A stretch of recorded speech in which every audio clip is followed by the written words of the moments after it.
Sementara itu, pemerintah terus mencari cara atasi kelangkaan solar dan salah satunya melalui program biodiesel B50 yang diprediksi bisa menggantikan solar.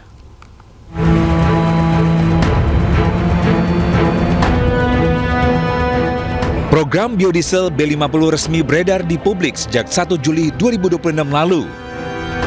Keberadaannya diharapkan bisa mengurangi ketergantungan terhadap solar. Tak hanya itu, BBM yang merupakan campuran 50% solar dan 50% bahan bakar nabati berbasis kelapa sawit ini digadang-gadang dapat menghemat devisa negara hingga 177 triliun rupiah.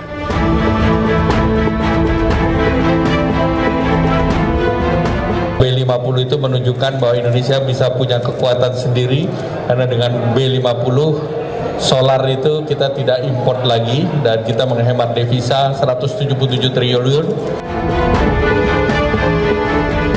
Di tengah optimisme pemerintah, pengamat otomotif mengingatkan masih ada sejumlah tantangan teknis yang harus diantisipasi.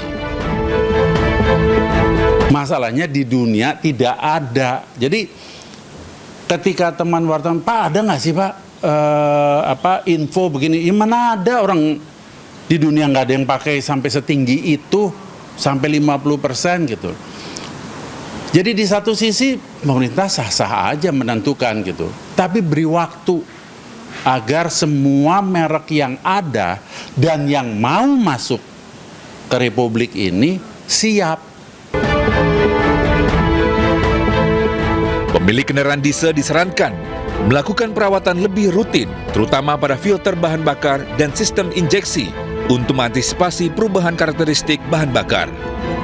Sementara itu, pemerintah memastikan kebutuhan minyak sawit untuk B50 tidak akan mengganggu pasokan minyak goreng di dalam negeri. Tim Liputan iNews melaporkan. BBM di Sumatera Utara membuat sejumlah SPBU tutup. Sementara di SPBU yang masih tersedia BBM, warga mengantri hingga berjam-jam. Gubernur Sumatera Utara, Bobi Nasution, akan berkoordinasi dengan Pertamina untuk mengetahui penyebab langkanya BBM di Sumut.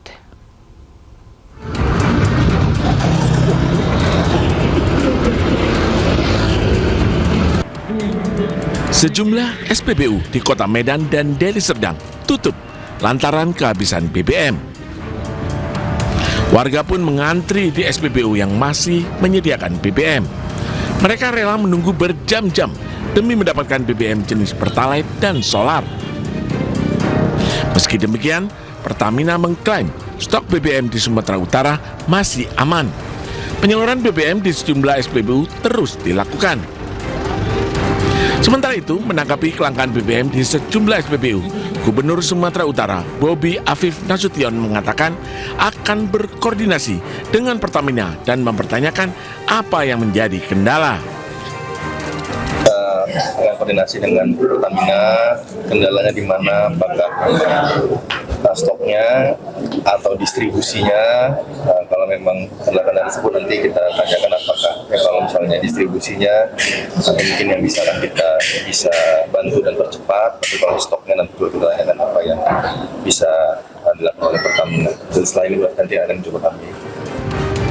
Kelangkaan BBM di sejumlah SPBU di Sumatera Utara ini sudah berlangsung beberapa hari dan mulai berdampak besar kepada masyarakat.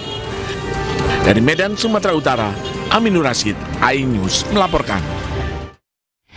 Pemirsa, Kejaksaan Agung menerbitkan surat edaran yang perintahkan menghentikan pengumpulan data dan keterangan terkait pelaksanaan program MBG. Meski demikian, Kapus Penkum menyatakan bahwa penghentian pengumpulan data bukan berarti hasilnya tidak diproses.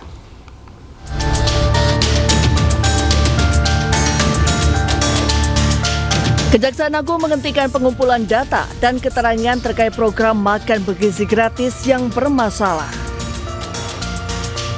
Melalui Direktur Penyidikan pada Jampitsus, menerbitkan surat edaran yang menginstruksikan Kejaksaan Tinggi di seluruh Indonesia untuk menghentikan seluruh kegiatan pengumpulan data dan keterangan berkaitan dengan program MBG di wilayah hukum masing-masing.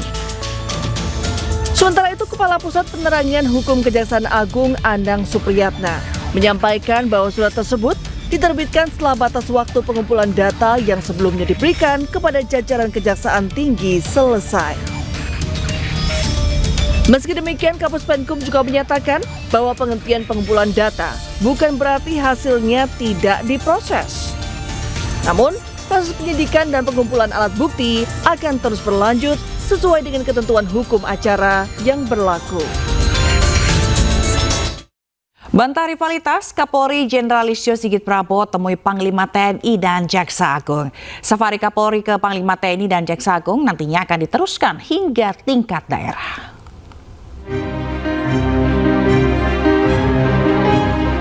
Pasca ex-Jampitsus Febri Adriansyah ditetapkan sebagai tersangka dugaan korupsi dan TPPU. Dalam sehari, Kapolri Jenderal Listio Sigit Prabowo mengunjungi dua institusi, Mabes TNI dan Kejaksaan Agung. Berbagai spekulasi sempat muncul terkait hubungan ketiga instansi ini yang diduga sempat memanas saat Kortas Tipikor Polri menyidik dan menetapkan ex-Jampitsus Febri Adriansyah sebagai tersangka dugaan korupsi dan tindak pidana pencucian uang. Senin pagi, Kapolri bersama jajaran Korps Bayangkara menyambangi Mabes TNI untuk bertemu dengan Panglima TNI Jenderal TNI Agus Subianto beserta jajarannya. Rombongan Korps Bayangkara kemudian melanjutkan ke Kejaksaan Agung disambut Jaksa Agung ST Burhanuddin. Pertemuan ini membantah rivalitas ketiga institusi. Teman-teman jangan berpikir kami ini rival, kami ini adalah versus, tidak. Jadi kami sejak dulu kami sudah mengenal secara pribadi beliau, kemudian kami sama-sama, saya jadi Jaksa Agung, beliau jadi Kapolri, kemudian jangan juga berpikir karena ada hal-hal sesuatu kemarin, ini adalah silaturahmi yang biasa kami lakukan dan kami selalu berpikir bagaimana perbaikan ke depan lagi. Tentunya kami sama-sama sepakat dan menyampaikan kepada seluruh jajaran bahwa tidak ada masalah di antara dua institusi ini. Jadi tadi kita sepakat bahwa kita akan terus bersilaturahmi, setelah ini ditindaklanjuti di jajaran di tingkat provinsi maupun kabupaten. Nantinya pertemuan ketiga institusi ini akan dilanjutkan hingga tingkat daerah. Dari Jakarta, Tim Liputan iNews melaporkan. Menteri Sosial Saifullah Yusuf menyebut tidak akan toleran terhadap penerima bansos yang salah sasaran. Selain pegawai BUMN dan ASN, pemain judi online juga dipastikan tidak lagi menerima bansos.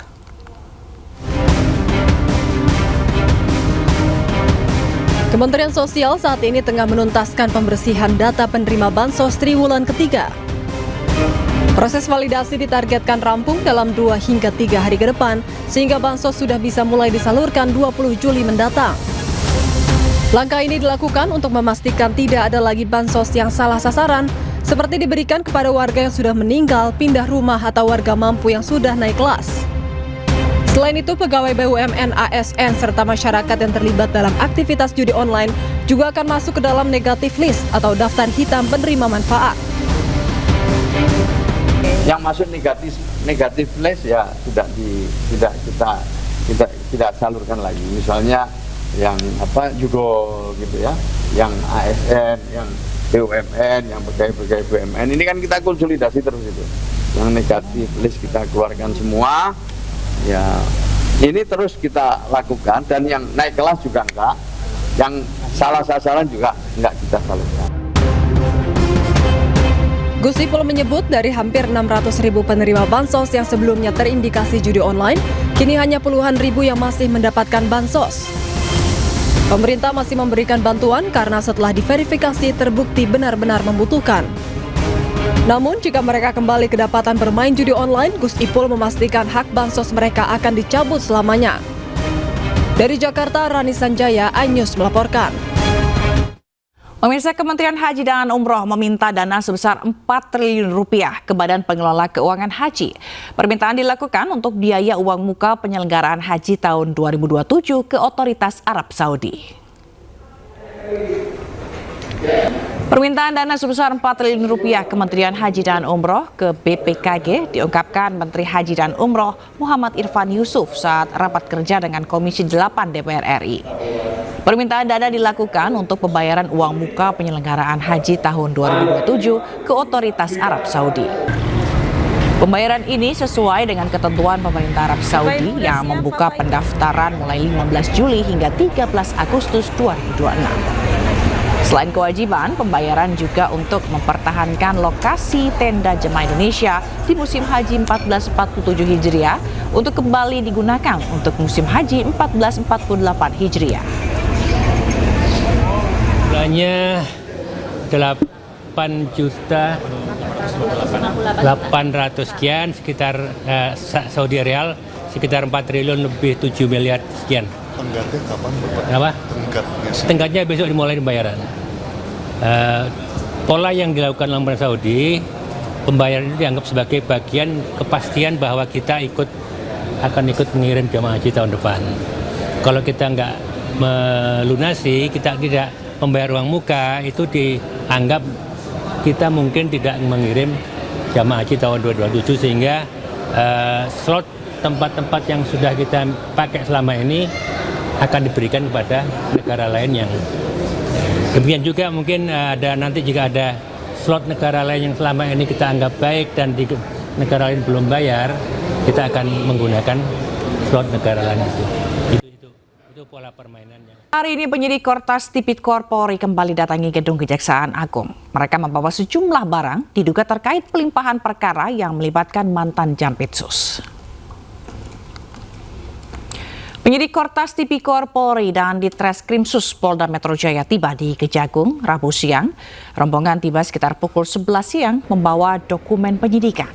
Ada 5 mobil tiba di Kejagung, 2 diantaranya adalah mobil mewah. Selain itu mereka juga membawa bingkai foto yang dibungkus kain, koper, serta 3 box kontainer. Barang-barang tersebut langsung dimasukkan ke gedung Kejagung. Sementara itu, polisi menggandeng Federal Bureau of Investigation atau FBI dan Kedutaan Amerika Serikat dalam usut 3 kasus korupsi yang menyeret mantan Jampitsus Kejagung, Febri Adriansyah. Sejumlah personil FBI Amerika Serikat hadir di gedung Ditreskrimum Polda Metro Jaya pada Selasa siang.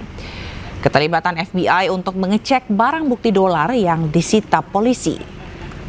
Selain FBI, Polri juga menggandeng Kedutaan Besar Amerika dan Singapura.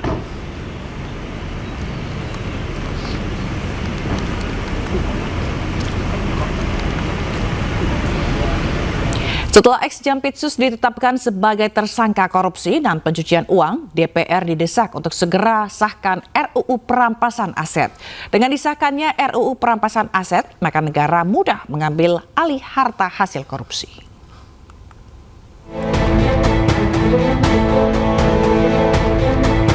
Setelah ditetapkan sebagai tersangka korupsi dan pencucian uang, publik mendesak aparat penegak hukum menelusuri aset yang dimiliki ex-Jampitsus Febri Adriansyah. Tidak hanya menelusuri, aset haram yang dimiliki koruptor juga harus disita. Ahli hukum Hibnu Nugroho menyebut payung hukum yang paling kuat untuk mengejar aset hasil kejahatan adalah dengan segera mengesahkan RUU Perampasan Aset.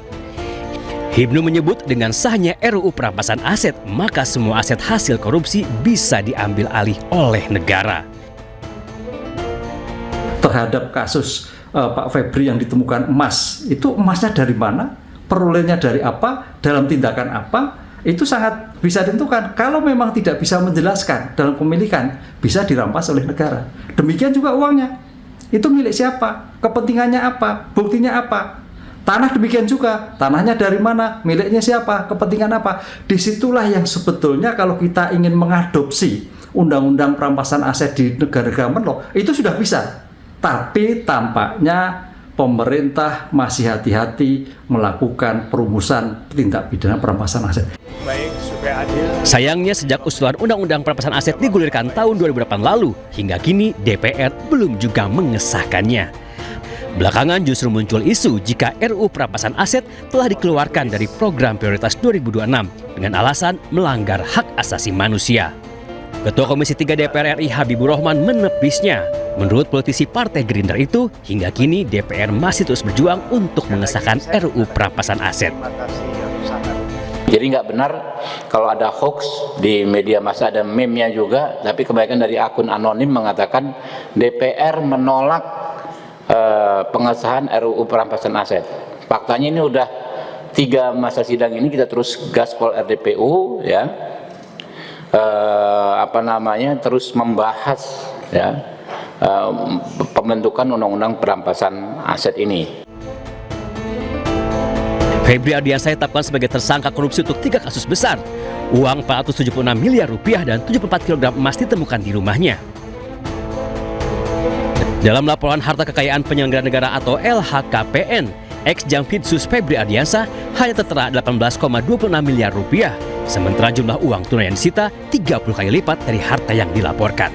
Tim Liputan iNews melaporkan. Pemirsa, Sekretaris Kabinet Teddy Indrawijaya memberikan semangat kepada Taruna Akademi Militer. Di depan 1.600 taruna, Teddy ingatkan taruna untuk selalu mengabdi untuk bangsa Indonesia. Ke depan sini, jelaskan ke saya arti moto dari Akademi Militer. 1.600 taruna nggak ada yang berani maju. Taruna, kau push up semua sekarang. Turun 11 kali. 1, 2, 3, 11. Paham salahmu di mana? Oke, duduk. Sekretaris Kabinet Teddy Indrawijaya memberikan pembekalan selama 3 jam untuk taruna Akademi Militer di Magelang, Jawa Tengah. Di depan 1.600 taruna, Teddy bagikan pengalamannya saat menuntut ilmu. Sekap Teddy mengingatkan taruna Akmil untuk terus mengembangkan diri. Kalau kau udah terlanjur basah, jangan tanggung-tanggung gitu. Kalau kamu sudah hadir, kau jangan sekedar hadir. Pastikan beri warna, berilah warna angkatanmu. Kalau bekerja 100%, kerahkan semua yang kamu punya agar itu berhasil, tapi jalan yang baik. Kemudian ya diikhlasin, sehingga kalau misalkan itu pun gagal, kau nggak nyesal. Karena semua yang udah kamu kerjakan, kamu bisa kerjakan, kamu sudah kerjakan. Tinggal Tuhan yang Maha Besar aja menentukan di mana. Teddy sendiri adalah alumni Akmil tahun 2011. Setelah lulus, Seskap Teddy terus meningkatkan kemampuan dirinya, mulai dari masuk Kopassus hingga masuk Ranger School di Fort Benning, Amerika Serikat. Teddy pun menjadi lulusan terbaik. Menteri Koordinator Bidang Infrastruktur dan Pembangunan Kewilayahan Agus Harimurti Yudhoyono menggelar nonton bareng alias nobar bersama komunitas ojek online. Acara diadakan di kawasan Stadion Gelora Bung Karno, Jakarta. Dan informasi ini sekaligus menutup Pemimpin Rakyat hari ini. Temukan informasi-informasi terbaru lainnya di www.inews.id dan cuplikan tayangan berita iNews dapat Anda saksikan di kanal YouTube @officialinews. Saya Fazila Khairisa dan kerabat kerja yang bertugas pamit undur diri. Pemimpin Rakyat, pemimpin beraksi, rakyat awasi. Terima kasih, selamat siang dan sampai jumpa. Formal dulu, 3, 2, 1. 3, 2, 1. Baik, selanjutnya salam komando. 3, 2, 1. 3, 2. Suasana penuh sukacita warnai acara nonton bareng ratusan driver ojek online bersama dengan Menteri Koordinator Bidang Infrastruktur dan Pengembangan Kewilayahan Agus Harimurti Yudhoyono. AHY merangkul para pengemudi ojek online untuk membangun kebersamaan dalam euforia Piala Dunia. Dan malam hari ini kita dengan sukacita, ada yang membela Prancis, ada yang membela Spanyol, tapi yang jelas kita semua bersaudara, bersama-sama, semua adalah pejuang nafkah yang harus terus kita support. Para sahabat ojol ini juga selalu membantu kita semuanya. Saya tadi mengatakan dalam sambutan di awal, kita semua sangat tergantung pada sahabat ojol. Jadi salah satu bentuk apresiasinya dan salah satu semangat kita untuk terus punya kebersamaan dengan para sahabat ojol dengan acara-acara semacam ini. Dan tentu kita berharap pada saatnya timnas kita juga bisa lolos masuk Piala Dunia. Amin. Amin. Ini doa, perjuangan dan tentunya support dari seluruh bangsa Indonesia untuk timnas kebanggaan kita, karena sepak bola menyatukan kita semuanya.